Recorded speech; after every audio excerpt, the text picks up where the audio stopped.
My wife cheated on me for 2 years, and now she's begging me to take her back after her lover dumped her. I'm 50 years old. I was married to M, who is 48, for more than 2 decades to be exact, 23 years. We have 3 children. Their names are Rachel, 22, Jake, 19, and Ava, almost 18. Recently, Emmy confessed that she had been cheating on me with a coworker named Matt, who is 27.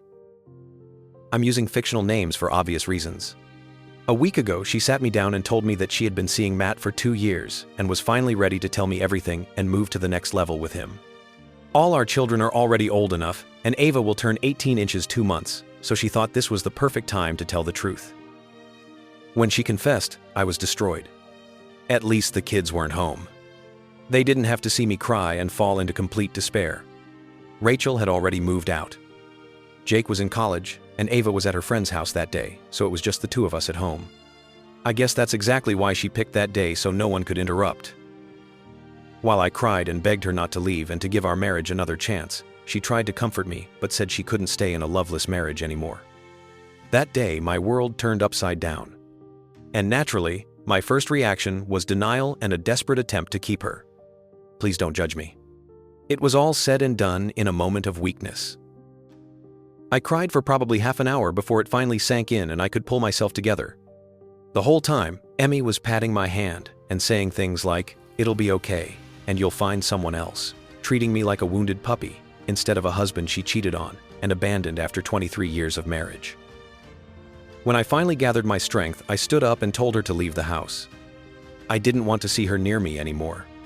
She was clearly surprised that I went from begging her to stay to demanding that she go. Honestly, I surprised myself, but I still said it. She didn't argue. She silently put some things into a suitcase she had already packed.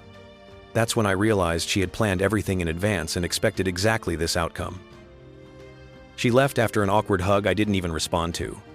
I just stood there like a statue. After Emmy left, I cried like a child for what felt like several hours until Ava came home. I was shattered, didn't know what to do. My marriage collapsed.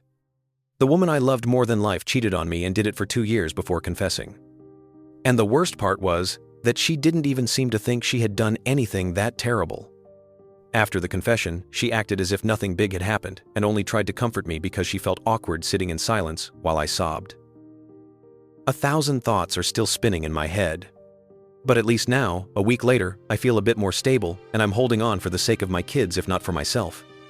I have to be strong for them because this was a huge shock for them too. When my daughter Ava came home that day, she found me asleep on the couch. When I woke up, she immediately understood I had been crying. My eyes were red and swollen. She asked several times what happened and where her mother was before I finally gathered the courage to tell her the truth. I knew that once I said it out loud, everything would become real and I would cry again. And that's exactly what happened. I told her everything and couldn't hold back my tears again. It was awkward, but Ava hugged me and her comfort was sincere. She was just as shocked as I was. I was completely out of it, so I didn't tell anyone else. But Ava immediately took action. She called her brother and sister and asked them to come as soon as possible. She also called my brother to help us. My brother Eric is 45. He's single by choice but a reliable man, and I always knew I could count on him, and I was right. He arrived a few hours after Ava's call, even though he lives pretty far away. He understood that I needed time to grieve the end of my marriage and former life, so he moved in with us for a few days to help. A week has passed, and he's still staying with us, and so are all the kids. We're trying to cope together and understand what's happening. Even now, everything feels like a nightmare I can't wake up from. I never imagined Emmy's departure would hit my mental state so hard. But now I understand that Eric did the right thing by coming, is less than #0. 5 is greater than I'm completely lost, struggling to force myself out of bed every morning. So yes, I really need all the help I can get. My kids are incredibly supportive, and I'm endlessly grateful for that. I already spoke with my attorney, and we're preparing for the inevitable divorce. I haven't filed yet, and I'm waiting for Emmy to do it. It's strange she still hasn't filed, even though she supposedly made up her mind. But last night, I realized why. Late at night, Emmy called me. I was shocked we hadn't talked since she left, and I had no idea why she suddenly decided to call after almost a week. I answered, And from her voice, I immediately understood she was upset and likely had been crying. She asked, "How are the kids?" I said everyone was home and my brother too. I tried to speak as coldly as possible so she wouldn't realize I still cared. Because I do. I still love her. I just didn't want her to know. After my short answers, she suddenly burst into tears. It caught me off guard. She was the one who cheated and left, so why was she crying now? I couldn't help myself and asked if she was okay. That's when she told me Matt refused to let her move in with him the day she left our home.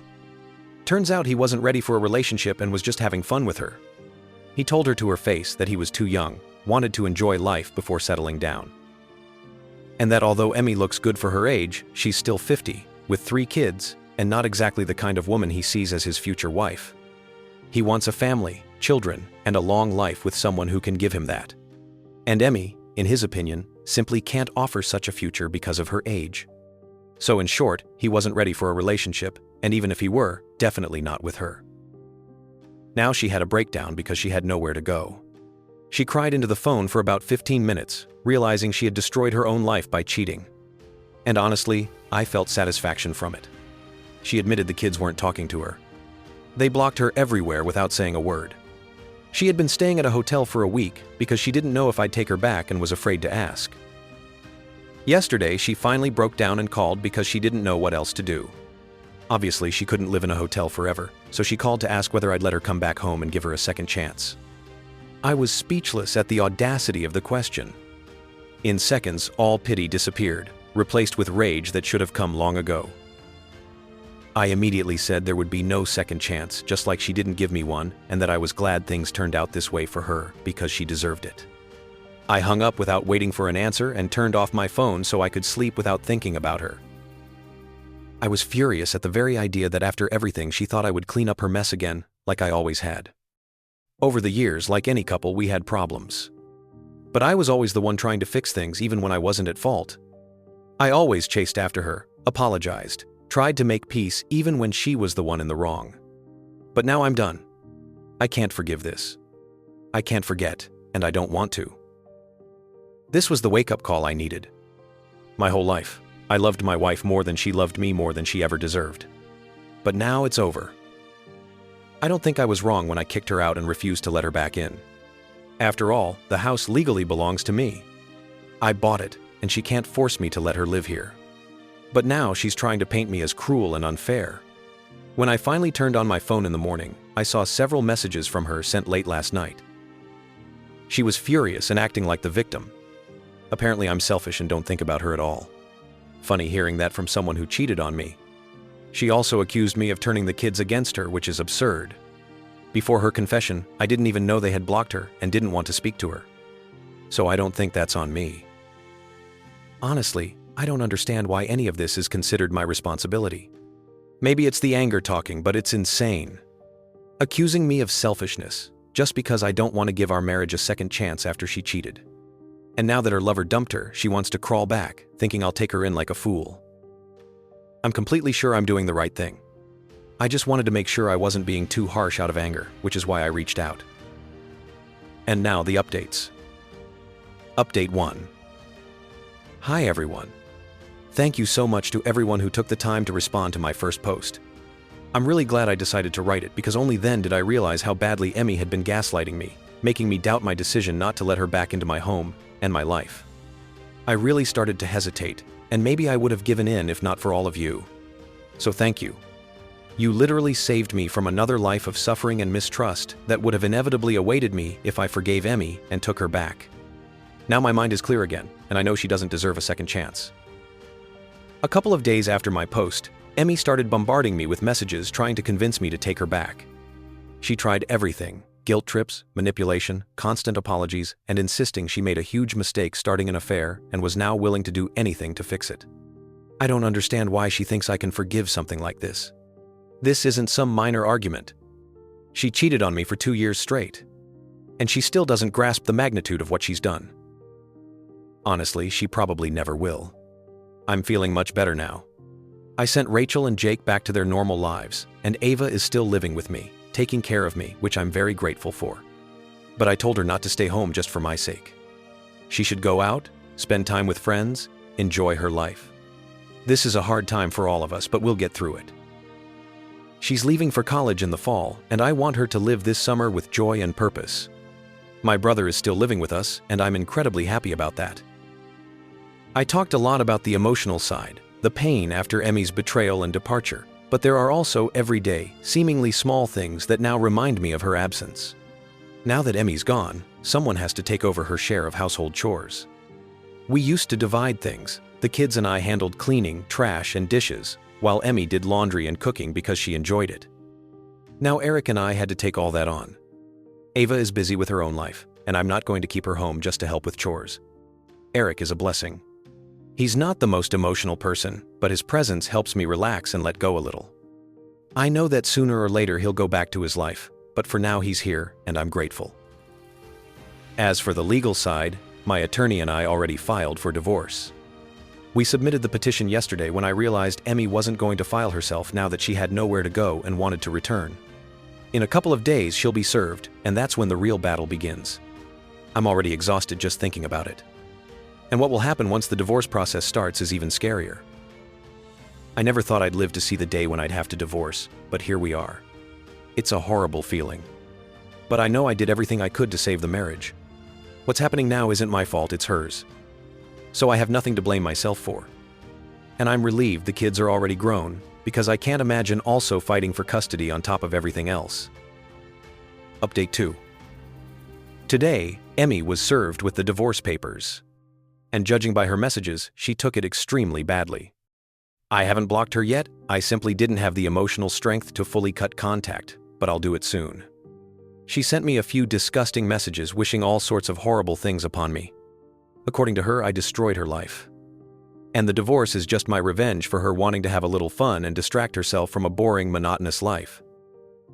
She wrote that I'm almost 50 and look like it, and she just wanted a change of scenery. Well, she's right about the age. I haven't been to the gym in a long time. My hair is thinning, but that's natural. I'm just aging like any human being. I have 3 kids, almost all grown. So it makes sense that I look my age. It's not like I've completely let myself go. I stay in decent shape. I just can't look like I did at 20. Is that even possible unless you're a celebrity who spends all their time and money on their appearance? Of course, Matt is younger and more attractive, but that's the whole point of marital commitment. If she couldn't resist jumping at the first young guy she liked, that's not my fault. It's sad she still shifts responsibility onto me. Maybe she's just like that, is less than #0. 5# is greater than only now. After 20 plus years, do I finally see all the red flags I used to ignore because I loved her? Now, when she's my soon-to-be ex-wife, I finally understand what kind of person she is. And I feel like an idiot for not noticing earlier. I should have noticed. But I chose to close my eyes because I loved her. And the worst part, deep down, I still love her, no matter how pathetic and humiliating that sounds. That's probably why I still can't bring myself to block her and erase her from my life. But I pray that strength comes soon because I can't stand her madness anymore. Update 3. Something very ironic happened. Luckily, it doesn't directly involve me anymore. A couple of hours ago, my oldest daughter Rachel told me Emmy is now making a public drama with Matt online. Yesterday, she posted an angry rant about how Matt strung her along for 2 years and then dumped her because he didn't see a future with her. The more I think about it, the more ridiculous it seems. She threw away her life without discussing even the most basic things with him. I'm not the type to cheat, but even in such situations, you'd think someone would at least ask if the other person wanted the same things in life. But the funniest part, several women from her office wrote in the comments that they had affairs with him too. Turns out he was just the office stud who slept with half the women there and never loved Emmy. I never really believed in karma before, but this seems like the purest example of it. I can't believe all this is happening to her. I already blocked her Rachel too, but apparently my daughter saw the posts through her cousin, who still has Emmy added. We still haven't officially announced the divorce to the extended family, though I think Emmy's post already explains everything by itself. I'll still tell my relatives, but for now, I'm just enjoying this circus. Matt, honestly, deserves applause. I can't imagine how he managed to juggle so many affairs in one office for over a year. At first I hated him, knowing Emmy cheated on me with him. But now I almost respect him. Maybe I'll even congratulate him. Bravo, well played, I guess. But I know one thing for sure, what happened to Emmy is the perfect consequence of her actions.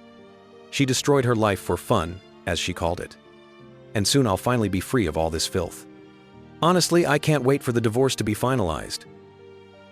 Update 4. Hi everyone. A little over a month has passed since my first post, and now we're at the negotiation stage of dividing assets. Surprisingly, when I look at Emmy now, I feel absolutely nothing. Sometimes during meetings she tries to smile or say something afterwards, but I avoid any conversation and stay away. As far as I know, she's currently living with a friend and has lost her job. But it looks like I won't have to pay alimony thanks to her public confession of cheating on social media when she suddenly decided Matt might someday take her seriously. I don't even need to prove the affair, she did it herself. The kids still don't speak to her, and we all pretend she doesn't exist. I know that's not the healthiest way to cope, but we'll deal with that later when things settle down. Right now, it's too early. Emotionally, I feel much better than at the beginning of all this. And I'm sure it'll become easier with time. I plan to start therapy in a few days when I have more free time after the divorce concludes. I hope the therapist helps me finally let everything go and feel normal again. Sometimes, my friend, life itself becomes the judge we were too afraid to be. When someone breaks your trust, the universe has its own way of showing them what they lost. But healing comes when you finally choose yourself. Not anger, not revenge. Yourself. You're watching StoryBoar, where real emotions tell real stories.